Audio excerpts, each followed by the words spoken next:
Welcome to the Lucky Ducky Podcast. Right, hold on, let me just. You got a bit of fluff on there. Get rid of that. Get rid of that. Right. Yes, guys and girls. Are you sure I'm framed up right? Hold on. Let me just. Oh yeah, cool. Sweet, man. He looked like it was off centre, right. Yes, guys and girls, welcome to episode 1 of the Lucky Ducky Podcast. Shout out to my guy Harvey for bringing in the mascot to the podcast. And we've got a very special guest on today, okay? He's someone that most of you are going to know. He's a very close friend of mine, one of my best friends, okay? It is the internet sensation, the one, the only, Mr. POV Special, Lewis Clark. How you doing? You good? I appreciate it. Thank Yeah, you. wicked, man. Yeah, so I'm excited to have you on the very first episode I'm very excited to be here. of the podcast. Yeah, it's good. I mean, it's a bit. We've got nothing set up yet. We've winged it all morning trying to get everything set up. There's been issues, technical difficulties inside the studio, but we figured it out and we got there. And the cameras are now rolling. How you feeling? I'm good. I'm So- refreshed. It's Sunday morning. Sunday morning. I'm here. I'm happy to be here. We're filming yesterday as well. We were very stressful day. It was pretty stressful. So obviously today, this podcast is not going to go out for at least a few weeks. It's actually the first week of 2026. Okay, It is. we've got some big plans for 2026, don't we? Very big plans. Very big plans. A lot gonna happen. So this podcast is all about content creation, like social media, the mentality of success, motivation, inspiration, all of that stuff. Okay, so it could be for people who are already on their content creator journey, Okay. using social media, or it could just be for people who want to get into social media in the sense of creating their own content. Okay, or it could just be for fans and viewers and the audience who just are interested in the behind the scenes stuff to do with content creators, influencers, YouTubers, etc. Okay, obviously yourself, you're a very big YouTuber. A lot of people know you. You've put a lot of effort into YouTube. You've grown massively over the years. So how long have you actually been doing YouTube for? I think this year, 2026, when we hit May, will be, I don't know how to say it, the decade of the channel. Decade? 10 years That's on the insane. Lewis Clark channel. Since the channel started, 2016. Yeah. We posted in May the first exploring video, the very first video 0 ever. subscribers. That's crazy. And yeah, it's been a decade. I think I've had And the what channel was that since- video? It was exploring an abandoned school in Nice. my local town. Okay. I got quite lucky with it actually because it was a school that Joe Weller had explored the day beforehand, so I jumped on it. Oh no way. Okay. Kind of went viral straight away. I was Is like, that this how is what I you wanna knew? do. Is that how you knew which school to go to? Or had he released a video the day before? He'd released a video. I saw the video and I was okay. like, do you know what? I know where that is. It's literally down the road from me. Let's go. Let's make a video there. I think I had like an iPhone 5S. Okay. And I was with a girl that I was dating at the time. Yeah. Just me and her. Broke into the school. Quite hard to get in. Yeah. Filmed it on the iPhone. The worst video. Still up on the channel. That's and I nuts. think 7 days, 100,000 views. I was No like, way. okay. What, on your first ever video? Obviously, I'd done YouTube for years before as a child. FIFA videos. What, on that channel? No. Different channels. Okay. You know, FIFA videos, Call of Duty videos, pranks. Do you know Willy Wonka used to release like products like the Gobstopper? Yeah. Review them. Okay. Dumb stuff. On different channels. Never really made it, but this video straight away kind of popped. I think I got 1,000 subscribers overnight. I was like, this is what I'm going to do. That's insane. And then every week, you know, I went to different abandoned buildings, adding things in, growing from it, and here we are today. That's so good, mate. That's so good. Yeah, that's really good. So, obviously, you started 10 years ago, yeah? First video, 100,000 views, 1,000 subscribers, like overnight, which is insane, okay? When you think back to back then, compared to now, can you see massive changes in the way YouTube works, the algorithm works, the way videos get pushed out? Is there a lot of difference? Because obviously, 100%. my background's like mainly TikTok, yeah, and I can see even just in the last 4 or 5 years a massissive change in how TikTok works with views, followers, all of it. Yeah, 100%. Like, it's not how it used to be. Yeah. As I say, it would have been a weird situation, I suppose, to just get 100,000 views overnight on a video if I'd never posted on old channels. But I spent like my whole childhood, 10 to 16, just posting videos, never getting anywhere. So it felt like it was deserved at the time. So despite it being the first video on that channel, I'd grafted and worked hard on different channels. That, you could say it was a sense of luck. You could say that I used the right tags. Whatever, obviously Joe Weller's name at the time was in the title, that would have given it a massive boost, like we know with some of the team members that work with us using my name here and there. You know, it's what's more searched, it just happens, you know, there's bigger, smaller people, whatever. But the algorithm's definitely changed, and it's so much harder to fit into it now. It's like a corporate niche. You see, like with Mr. Beast, it's almost like you do it the Mr. Beast way or you don't grow. And there are, in my opinion, like I love Mr. Beast videos. Yeah, I think they're great. Really good. But there are some people out there that can make a video with less money and make a better video than Mr. Beast. But they will not get the recognition because they're not doing it the same way he is, with the simplistic titles, the simplistic thumbnails.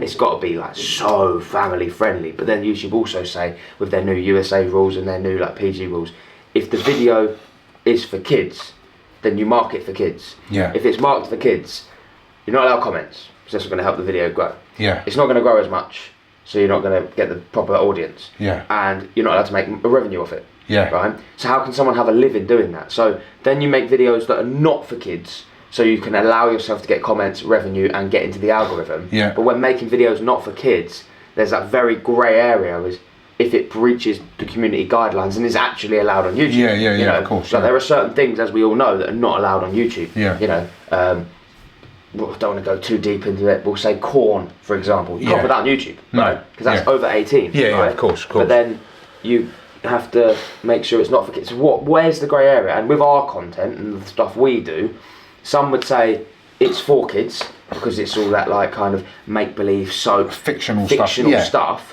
Whereas some would say, well, no, that's not for kids because you've got Mr. Grayson attacking somebody. You know, my 8-year-old shouldn't be watching that. So, okay, we'll mark it not for kids, but then is that breaching the community guidelines? It's a grey area, isn't it? It's so difficult to fit in, get it right, not make mistakes, not get strikes, not get taken off the platform, and then allow YouTube to think, oh, this guy's done good, let's push him. Still grow and And they've got this thing now where, like, if your last video did really bad, just because it was a poor video, poor title, you dropped it on Christmas Day, for example, and people weren't watching it, your next video is going to have an effect on the last one based on how the last one did. Like, so for example, you got nearly 10,000 subscribers at the time of filming this, right? If your video gets 15,000 views in a week, that's 150% rate on your subscribers. So people are going to be like, oh my god, this guy's smashing it. Whereas you see me currently at the time of filming 600,000 subscribers, if my video gets, let's say, 100k views, that's not even 20% of my subscriber rate. So technically, so that has a big effect. Mathematically, your video is performing better in the algorithm, and your video will continue to be pushed more in the algorithm because mathematically yours has got the better rate. Percentage. Yet theoretically, again, my video's got 8 times the amount of views yours has.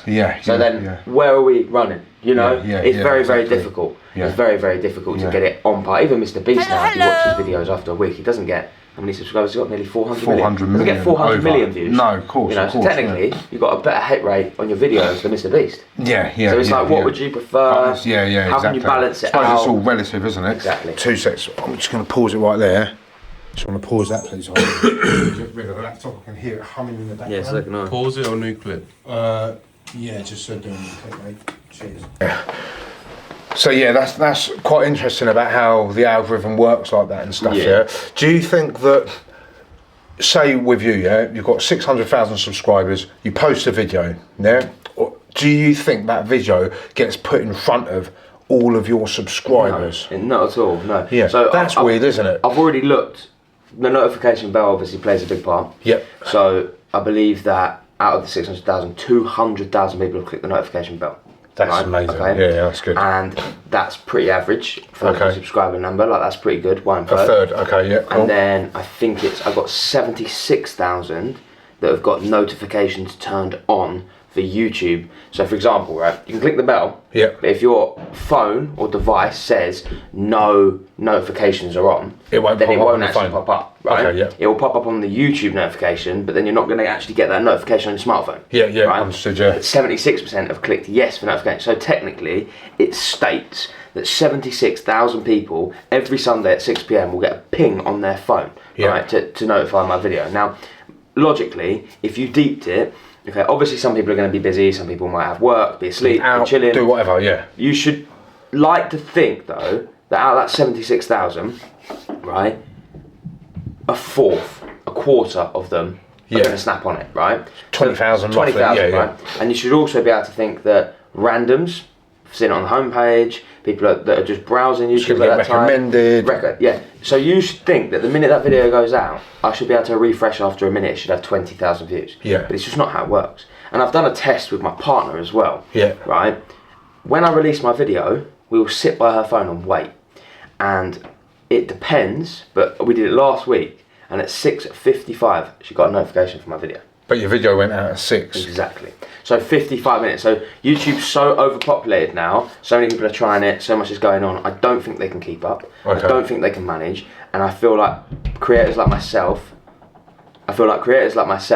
who have put a lot of time in, a lot of money in, a lot of investment, a lot of hard work, are kind of getting punished and pushed down the ladder. And it sucks, you know. I've worked very hard to get to the position I'm at. Yeah, when I put a video out that I believe is my best efforts and I know everyone will enjoy, there are some people out there that are actually not going to visibly be able to see that. Because they're not getting notified, they're not getting told about it. Not everyone should have to search the name every week. No, and they probably watch multiple creators.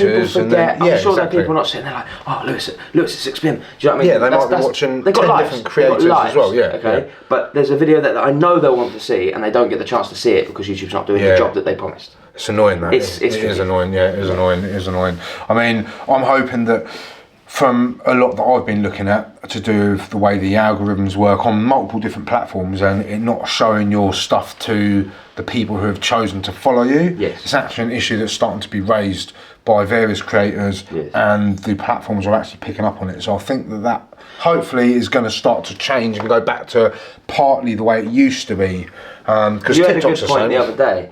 We had a chat and you said that you think that the people that follow you should see your videos and the recommended kind of should be abolished kind of thing. So it's in a factor that, you know, you've got 30,000 followers on TikTok, so when you post to TikTok, those 30,000 followers should see the stuff of the people they followed, correct. Right? But how do new people get discovered? I agree with what you're saying, but then how do new people how did you get to 30,000 subscribers or followers, right? You are not going to get any of those followers, right, from being with zero on that platform. I think there needs to be a nice middle ground, doesn't there? Like it used to be. It used to be able to grow, like TikTok used to be like the luck app in my opinion. When it transferred from Musical.ly to TikTok, you could literally post a video on there and overnight hit 1 million followers. There were people with 500 million followers. I remember a couple of their names. Where are they now? What are they doing now? I've heard that story actually, funny enough, that there was this kid TikToker that used to do that lip syncing and stuff. 500 million followers, one of the most followed male youngsters on the platform, right? What, on TikTok? Yeah. Okay. 10 years later, or whatever, or like 8 years later, he's now working, he's American in Target.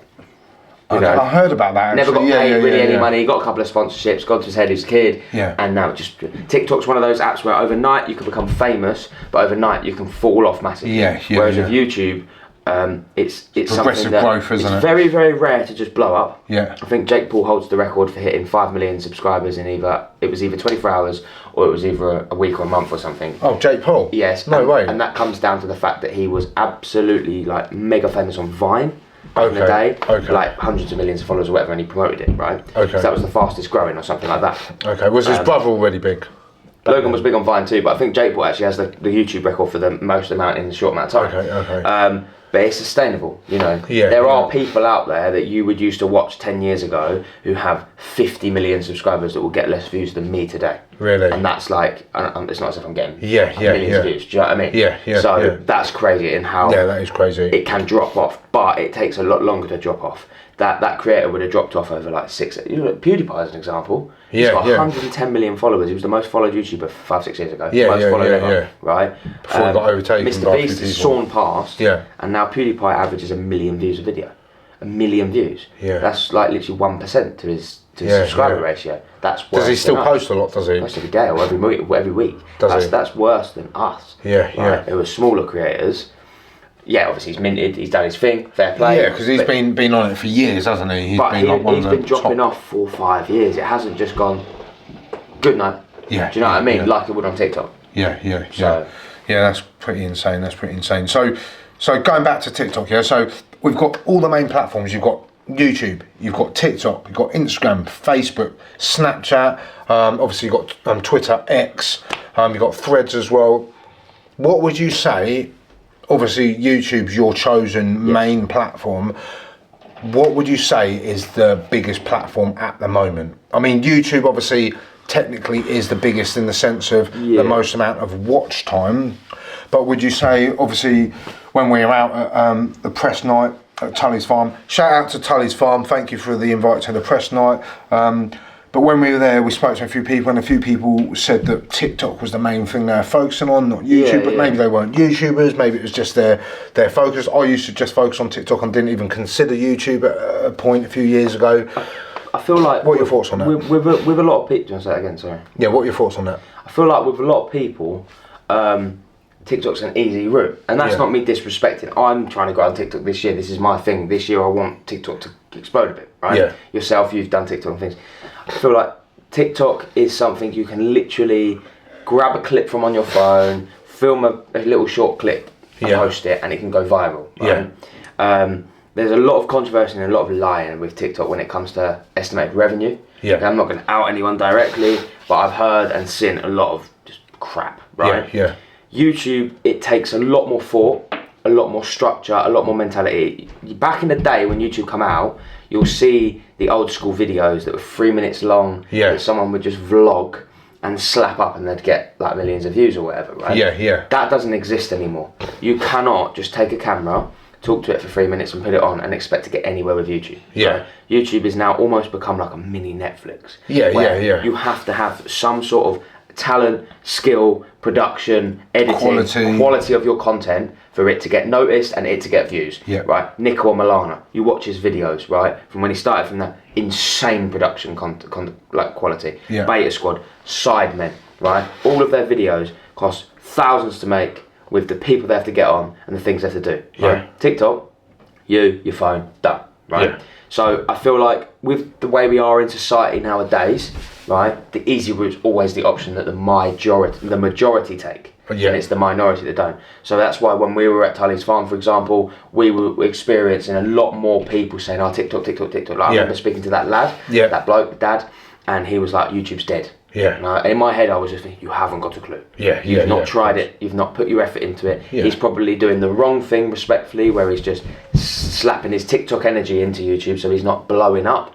Whereas TikTok's worked for him because he's got a lucky 30-second clip and it's gone well, and that's what people thrive on. He's got good traction from it. Exactly. And, now, it's probably all that he knows as well, isn't it? And I do feel since COVID, the human mindset in this country is like plummeted a little bit.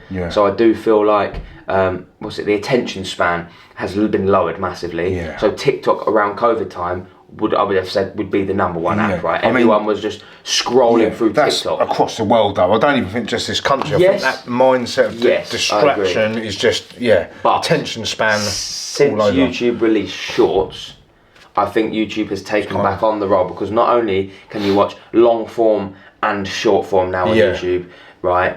Like that's the thing. You're hitting both. But then that's when TikTok reacted to Shorts by saying, oh, you can do 10-minute videos now. But when do you ever see a 10-minute TikTok? No one's really releasing 10-minute TikToks, and if they are, who's sitting there watching them? You do not go on TikTok to watch long-form content. You go on TikTok to just scroll, and that's what... There are big creators on TikTok, but then a lot of them have got big overnight and then fallen off. I can name lists of them. It's crazy. Whereas YouTube-wise, it is a slow process, but once you get going, you're growing. It's kind of that snowball effect, consistency. And we've discussed the finance side to it already, right? The money that you'll make on TikTok for a short clip, the money you'll make on YouTube for a long form content is like 100 times. Massively different. And to top it off, we've had the discussion of the conversion rate of followers. So like someone with 1 million followers on TikTok would not be maybe as known as someone with 100,000 on YouTube. Because when that person is watched for 10 minutes a day instead of 30 seconds a day,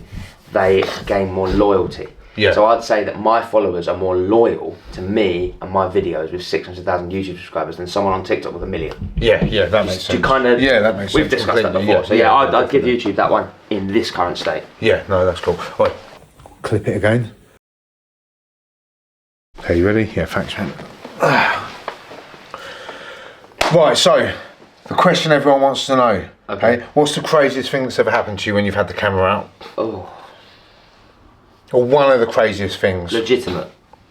Anything. You pulled the camera out to film or while you're filming? Yeah, but are we talking about the skits that we create? No, yeah, a real thing. Something real, yeah.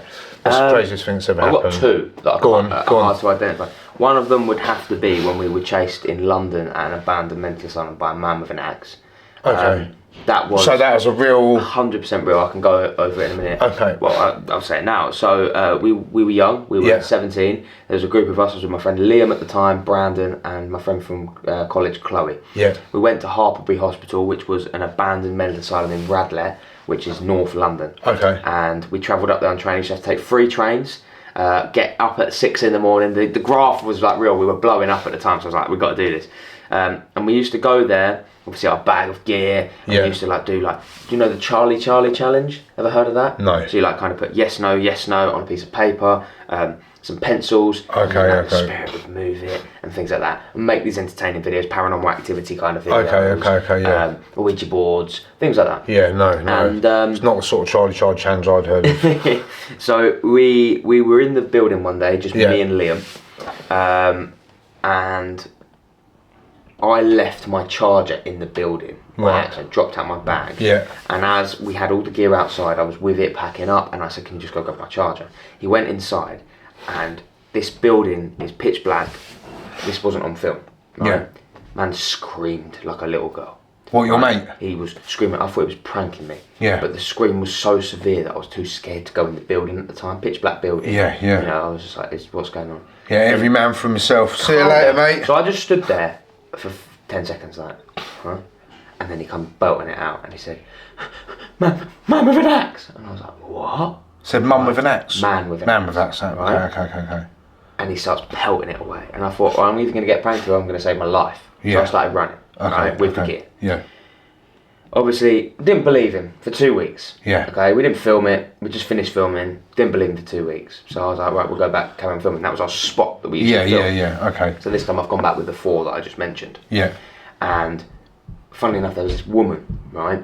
Quite a large woman, right? Maybe African American, but English. Okay. And she was someone. Big boned. She was someone that was there and said hello to us Okay. that time before he saw the man with the axe. Okay. Anyway, so while we're walking up as a 4 2 weeks later, I've spotted this woman again.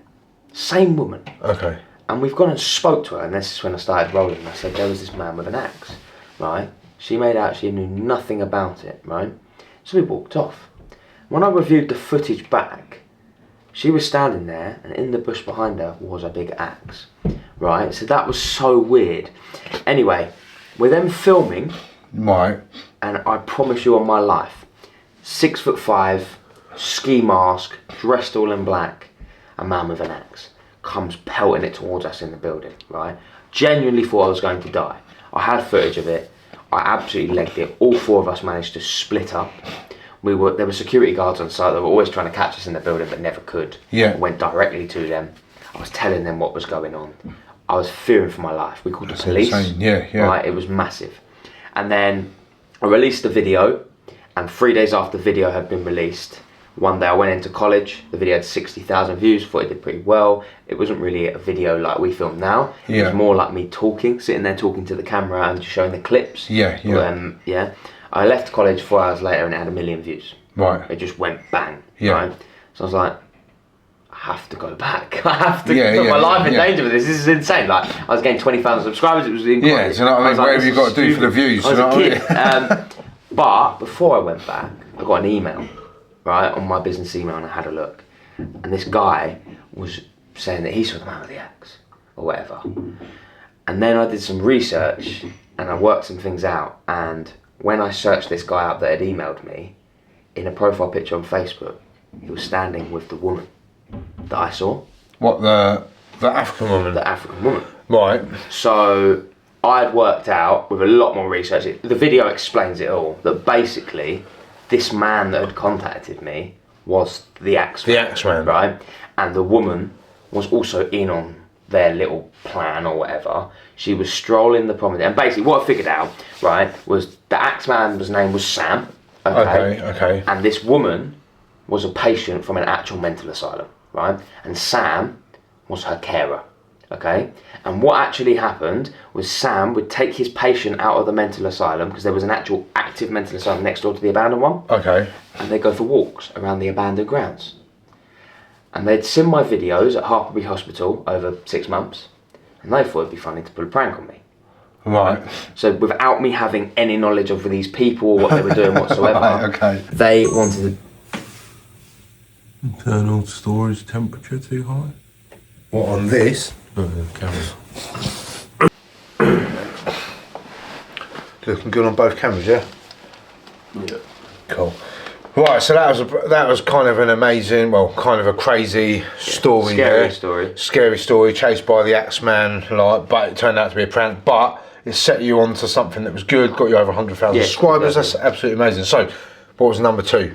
Number 2. We'll keep it a little bit shorter this time because it was a bit of a long conversation. Number 2. Very